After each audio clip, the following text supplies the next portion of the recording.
नमस्कार, आप देख रहे हैं बिस्तक। मैं रजत देवगन।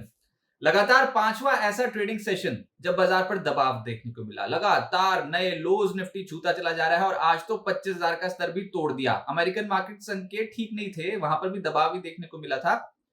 लेकिन हम अपने ही कारणों की वजह से टूट रहे हैं। ओवर एक्साइटमेंट में एकदम से कूदते चले जा रहे थे कि जीएसटी 2.0 रिफॉर्म हुए हैं, भारत और यूएस की ट्रेड डील हो सकती है। बहुत अच्छी अच्छी फीलिंग्स आ रही थी। ब्रेकआउट भी दिया था 25,200 का, 25,153 के लेवल के ऊपर भी निकले थे, कूद के 25,448 तक पहुंच गए थे। लेकिन पिछले 4 सत्रों से देखो, लगातार नए लोज इंडियन मार्केट में बनते चले जा रहे हैं और निवेशक हो गए हैं परेशान। तो क्या करना चाहिए, वीडियो बताएंगे, शुरू से आखिर तक जरूर देखेगा। पहले तो आज बाजार का हाल देख लें। अच्छा, जले पे नमक और ये कि सोना चांदी बहुत तेज है, इक्विटी मार्केट टूटती चली जा रही है। आज हमारा ओपन हुआ 25,034। दिल में ये बात थी भैया 25,000 के लेवल के नीचे नहीं जाएंगे, बस ये ठीक है, 25,000 का लेवल शायद होल्ड कर जाए। लेकिन सेंसेक्स की एक्सपायरी कट रही थी और बाजार पर दबाव बढ़ता चला गया। आज के दिन का हाई है 25,092। लेकिन जैसे ही 11:15 11:30 बजे के आसपास शुरुआती 15 मिनट की रेंज नीचे की तरफ टूट गई और 25,000 का लेवल जब नीचे की तरफ टूट गया ना, तो फिर बाजार नीचे हो लिया। दोपहर के सेशन में बहुत एग्रेसिव सेलिंग देखने को मिली है। 24,878 आज के दिन का लो है। क्लोजिंग आई है 24,890। आप कह सकते हो दिन के निचले स्तर को छूते छूते क्लोज करके गए। 166 पॉइंट्स निफ्टी नीचे आ गया। 20 दिनों की औसत तोड़ दी, 50 दिनों की औसत तोड़ दी। निफ्टी बैंक 54,976 के लेवल पे हुआ है बंद, 145 अंक गिरकर। और सेंसेक्स 555 अंक गिरकर 81,159 के लेवल पे हुआ है बंद। नहीं होना चाहिए था ऐसा, लेकिन जो सोचते हैं वो वैसा होता नहीं है स्टॉक मार्केट में, और लेने के देने पड़े हुए हैं। एडवांसेस मात्र 7 निफ्टी के चढ़ने वाले, गिरने वाले 43। और एनएससी पर आज 912 शेयर्स चढ़े, उसके मुकाबले 2,124 शेयर्स गिर गए। ऐसी मार्केट पे कहां बचेंगे। अच्छा, फिर भी जो हिम्मत करके जो 7 शेयर्स थे उसमें से ऊपर के तो बता दूं 5, तो वो है बीईएल 2% ऊपर, निफ्टी का टॉप गेनर। फिर हीरो मोटोकॉर्प 1.5% ऊपर, हिंडाल्को, ओएनजीसी, एक्सिस बैंक जैसी कंपनियों के स्टॉक्स थोड़े से ऊपर आ गए। लेकिन गिरने वालों में आज टाटा ग्रुप समूह के स्टॉक्स की बहुत बुरी पिटाई हो गई। ट्रेंड 3.5% नीचे, टीसीएस 2.5% नीचे। टीसीएस 80,000 करोड़ रुपए का मार्केट कैप साफ हो चुका है पिछले 5 ट्रेडिंग सेशन में, और टीसीएस का स्टॉक 52 हफ्ते के निचले स्तर पर चला गया है। टाटा मोटर्स 2.5%।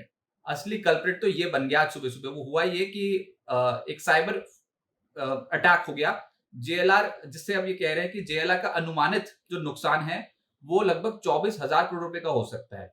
FY25 में जेएलआर ने 21,000 करोड़ रुपए कमाए थे, और ये 24,000 करोड़ रुपए का नुकसान अगर हो गया तो पूरे साल का मुनाफा वाइप आउट होता हुआ नजर आएगा। बहुत पंगा पड़ गया है ये टाटा मोटर्स में। अब कंपनी मैनेजमेंट कह रही है, देखते हैं इसका आकलन, अभी शुरुआती दौर में है, तो देखिए आने वाले समय में क्या होता है पता नहीं। और कोई क्लैरिटी है भी नहीं इस मुद्दे के ऊपर। लेकिन इतना बड़ा साइबर अटैक हो गया, और बस। और वैसे भी टाटा ग्रुप के स्टॉक्स चल नहीं रहे हैं, बहुत ज्यादा तनाव में। एक टाटा स्टील जरूर चल गया है, और हाल फिलहाल में टाटा इन्वेस्टमेंट भी चल गया था।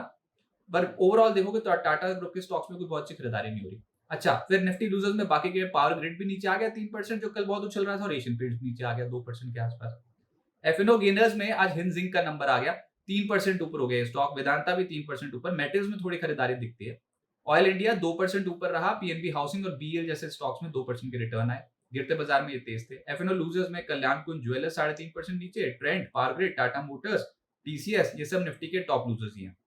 फिर मिड कैप गेनर्स में हिंद कॉपर अपरंपार शक्ति वाला स्टॉक है, हाल फिलहाल में बहुत अच्छी खरीदारी हुई है और लगातार बाजार में चढ़ता चला जा रहा है। स्टॉक 6% आज भी ऊपर था। नेट वेब 5.5% ऊपर। आइनॉक्स ग्रीन लगभग 4.5% ऊपर रहा। सोलारा, न्यूजन और ई क्लर्क्स 4% से 4.5% चढ़ गए। मिड कैप लूजर्स में सुदर्शन केमिकल 5.5% नीचे चला गया। टाटा इन्वेस्टमेंट आज प्रॉफिट बुकिंग का दिन था, 5.25% नीचे आ गया। हेरिटेज फूड 5% ज्यादा टूट गया। केएससीएल, एडलवाइस और बजाज इलेक्ट्रिकल जैसे स्टॉक्स जो हैं वो 4.25% से 4.5% नीचे आ गए। सेक्टर स्पेसिफिक आईटी स्टॉक्स का तो बैंड ही बजा पड़ा है। पिछले कुछ दिनों में बहुत वर्स्ट परफॉर्मर साबित हुए हैं आईटी स्टॉक्स। जब से ये H1B वीजा नियम जो है वो चेंज किया ना डोनाल्ड ट्रंप ने, और वीजा फीस बढ़ा दी, तब से आईटी स्टॉक्स बहुत जबरदस्त पिटाई हुई है। और इस 5 दिनों की गिरावट में सबसे ज्यादा गिरावट आईटी स्टॉक्स झेल रहे हैं, और आज भी झेल गए। नेगेटिव बायस के साथ ही ट्रेड होते हुए नजर आए। लेकिन बाजार बंद होने के बाद एक्सेंचर के नतीजे आए, नतीजे बढ़िया। तो देखते हैं अमेरिका में क्या होता है एक्सेंचर का। हमारे यहाँ तो हम कांप रहे हैं। टीसीएस 52 हफ्ते के निचले स्तर पे 2.5% आज नीचे चला गया। कोफोर्ड, परसिस्टेंट, ओएफएसएस, एचसीएल टेक सब टूट गए। ऑटोज में आज मुनाफा वसूली का दिन था, मूड खराब करा टाटा मोटर्स ने, 2.5% ये नीचे आ गया। फिर मदरसन ट्यूब इन्वेस्टमेंट, एमआरएफ और एक्साइड भी 1.5% से 2.25% नीचे आ गए। रियल एस्टेट स्टॉक्स ये भी खराब प्रदर्शन कर रहे हैं। आईटी के बाद रियल एस्टेट दूसरा ऐसा सेक्टर है जो सबसे बहुत बुरी तरह पिटा है। तो Godrej properties, Lodha Prestige, DLF, Phoenix limited ये आज टूट गए। फाइनेंशियल्स में आज जहां नजर डालो वहां पर लालम लाल हो रही थी स्क्रीन ज्यादातर। तो जो स्टॉक्स सबसे ज्यादा टूटे हैं उसमें है चोला फाइनेंस, शीना finance, REC limited, Bajaj Finserv 0.25% से 2.5% नीचे, बजाज फाइनेंस भी 1.5% नीचे और जियो फाइनेंशियल भी 1.5% नीचे आ गया। सरकारी बैंक्स में भी प्रॉफिट बुकिंग देखने को मिली, जिसमें IOB, UCO bank, bank of Maharashtra, Canara bank, bank of India सब ऊपरी स्तरों पर मुनाफा वसूली की चपेट में थे। फार्मा भी नहीं संभल पा रहा था। Torrent pharma, Cipla, Ajanta pharma, doctor Reddy, Zydus life 1.5% से 2% नीचे आ गए।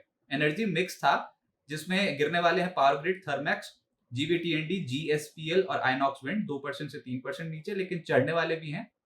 अदानी पावर पिछले दो दिनों की गिरावट के बाद आज निश्चित रूप से खरीदारी आई है 4.25% की। फिर Oil India, Power India, Aegis Chemical, Adani Total Gas 1% से 0.2% ऊपर रहे। मेटल्स आउटशाइन कर रहे हैं। हिंद कॉपर लीड कर गया, आज सबसे ज्यादा तेज और बाहुबली स्टॉक मार्केट का बना, 6% ऊपर रहा। Hind zinc, Vedanta, APL Apollo और हिंडाल्को हरे निशान की क्लोजिंग दिखा गए। और एक सेक्टर था डिफेंस, जिसमें कुछ खरीदारी होती हुई नजर आई। BL, Kochi shipyard, BML, HAL, data patterns, इन स्टॉक्स की क्लोजिंग हरे निशान की थी। लेकिन ज्यादातर स्टॉक्स ऊपरी स्तरों पर या तो तेज होकर फंस गए या फिर थोड़ी मुनाफा वसूली देखने को मिली है।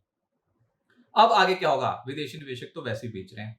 लगातार तीसरा ऐसा महीना है जहां पर बेच रहे हैं और आज के आंकड़े भी कोई बहुत बढ़िया तो आने वाले हैं नहीं। तो एफआईएस तो रूठे पड़े हैं। आईटी सेक्टर में बहुत भयंकर बिकवाली है। 5.5% इस हफ्ते नीचे गिरा हुआ है IT sector, worst performing sector. और या तो आईटी चढ़ जाए या फाइनेंशियल चढ़ जाए। अच्छा, वैसे फाइनेंशियल स्टॉक्स पे थोड़ी बहुत हिम्मत जब भी आती है तो हम उछल कूद जाते हैं ऊपर। आज तो फाइनेंशियल साथ नहीं दे रहे थे, आईटी वैसे ही पिटा पड़ा था। तो आज कहाँ बच पाते हैं हम? ऑटोज भी टूट गया। तो बड़े बड़े लार्ज कैप कंपनियों के स्टॉक्स टूटे। डॉलर के मुकाबले रुपया रिकॉर्ड निचले स्तरों पे है। अब इन लेवल से अगर रुपया संभल पाया तो ठीक, क्यों? क्योंकि आरबीआई की पॉलिसी आने वाली है 1 अक्टूबर को। तो उससे पहले अगर रुपए में थोड़ी बहुत भी मजबूती आती है डॉलर के कंपैरेटिव तो आप उछल जाओगे, लेकिन ट्रेंड नहीं पकड़ पाओगे निफ्टी पे। अभी ऐसा लग रहा है क्योंकि ऑफ गार्ड हो गए, ऊपरी स्तरों पे फंसे पड़े हो। ये प्रॉब्लम है मार्केट के साथ। बहुत ही बेहतर फीलिंग आ रही थी ना, लगातार चढ़ते चले जा रहे थे तो हम तो ऊपर की सोच रहे थे। ये तो बाजार उल्टा चल पड़ा रिवर्स गियर में। अच्छा, सोना चांदी ऊपर से और तेजी पे तेजी से एफ बाइंग हो रही है और करेंसी आपकी वीक है, सोना चांदी तेज है, तो जोरदार खरीदारी यहां पर। अब इंपॉर्टेंट लेवल्स, निफ्टी 25,153 25,200 के लेवल के नीचे तो वैसे ही बूस्ट की कुछ हिम्मत है नहीं। इस लेवल के ऊपर गए थे तो कूद कूद के ब्रेकआउट आया सब शुरू हो गए थे। इस लेवल के नीचे वो सब वीडियो ठंडे बस्ते में चले जाएंगे। हर चैनल के न्यूज़पेपर्स में जितने आपने आर्टिकल पढ़े हैं वो भी ठुस, क्योंकि ये लेवल ही टूट गया मार्केट का। तो अब सब नीचे की साइड देखना शुरू कर देंगे। 11 स्टॉक सिर्फ इस हफ्ते निफ्टी के पॉजिटिव है, बाकी सब नेगेटिव हैं। इस हफ्ते इतनी तगड़ी बिकवाली देखने को मिली है। Q2 नतीजों से निवेशकों को ज्यादा उम्मीद है भी नहीं और अहम सपोर्ट लेवल्स टूटते चले जा रहे हैं। डरिए घबराइए मत, ये होता है मार्केट में। जब तेजी आती है तो फिर वन वे ट्रैक के ऊपर जाते हैं, तो जब बिकवाली आती है तो फिर सेलिंग प्रेशर भी बर्दाश्त करना पड़ता है मार्केट में। ये वाला फेज भी आता है। अब जो इंपॉर्टेंट लेवल्स की बात कर रहा हूं वो है कि 20 दिनों की मूविंग एवरेज 25,027 थी, तोड़ दी। 25,048 पिछले हफ्ते 25,048 ये पिछले हफ्ते का निचला स्तर था, तोड़ दिया। 50 दिनों की मूविंग एवरेज 24,928 की थी, 24,928 तोड़ दी। तो हर इंपॉर्टेंट सपोर्ट जोन तो तोड़ते चले जा रहे हो। अच्छा, अब 38.2% रिट्रेसमेंट लेवल 25,050 था, तोड़ दिया। और 24,803 अब 61.8% रिट्रेसमेंट लेवल है। आपको याद है अगस्त में भी एक बार आप उछले थे, उसके बाद जब गिरावट आई थी ना तो ऑलमोस्ट पूरा गेन वाइप आउट कर गए थे। कोई 61% नहीं, कोई 38% नहीं, कोई लेवल्स नहीं टिक रहे थे। 80-85% रिट्रेस हुए थे। वही कुछ देखने को मिल रहा है। सितंबर में भी उछले हो और अभी 38% गए हो, 61% पे सपोर्ट मान रहे हो। फिर कोई बोलेगा कि 77% 75% के आसपास रुक जाओगे, लेकिन नहीं, हो सकता है कि डीप चले जाओ फिर। पर अभी तक हम ये मान रहे हैं कि 24,800 24,900 का जोन अच्छा सपोर्ट जोन एक्ट कर सकता है। 61.8% रिट्रेसमेंट लेवल भी 24,800 के आसपास ही आ रहा है। लेकिन उसके बाद फिर इंपॉर्टेंट लेवल आएगा 24,600 का। तो हर बार हम इंपॉर्टेंट जोन्स को एक बार अटेम्प्ट तो करेंगे ना, ऐसा लग रहा है।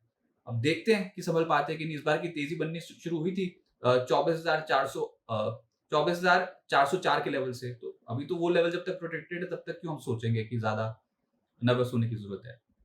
गति ज्यादा तेज है गिरने की, तो थोड़ा सा कॉशियस रहें बस।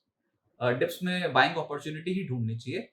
लेकिन बाजार की अभी की हालत देखते हुए ऐसा लग रहा है कि जब जब ऊपर जाओगे तब तब पिटाई निश्चित है। तो ओवर लेवरेज नहीं करना अपने आप को कि उधारी लेके स्टॉक्स खरीदने शुरू कर दिए, वैसा नहीं। सिस्टमैटिक करोगे तो ठीक है।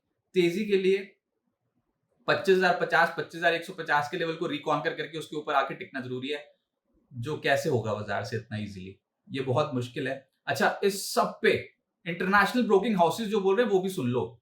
जेफरीज की आज रिपोर्ट आई है, 2025 अंत तक टारगेट दे रहे हैं 26,600, लेकिन वो हैं बहुत कॉन्फिडेंट नहीं है इंडियन मार्केट्स को लेकर। तो वो जो कहते हैं ना अंडरवेट टाइप्स, वैसे हैं। पर 26,600 का लेवल दे रहे हैं कि अच्छा अपसाइड है ईयर एंड तक। एचएसबीसी की कल आई थी रिपोर्ट, क्या है दिसंबर 2026 तक सेंसेक्स का लक्ष्य जो है वो 94,000 का है। जब ये रिपोर्ट सारी तब तक मार्केट टूट रहा है, तो अपना हिसाब खुद लगा लो। आप इन रिपोर्ट्स के बारे में क्या सोचते हैं कमेंट सेक्शन में जरूर बता दें। और किसी भी खबर के लिए, बिजनेस जगत के अपडेट्स के लिए आप प्लीज और प्लीज बिस्तर को सब्सक्राइब कर लें। अगर ये वीडियो अच्छा लगा हो तो इसको लाइक जरूर करें, लेकिन बाजार पे अभी बहुत ओवर कॉन्फिडेंस के साथ मत उतरे। माना ओवर सोल्ड हो चुके हो, लेकिन Q2 रिजल्ट से कोई बहुत ज्यादा उम्मीदें नहीं लेकर चल रहे हैं हम। तो बाजार गिरता गिरता एकदम से रुक जरूर सकता है, लेकिन ट्रेंड को फिर से ऊपर आने में थोड़ा वक्त लग सकता है।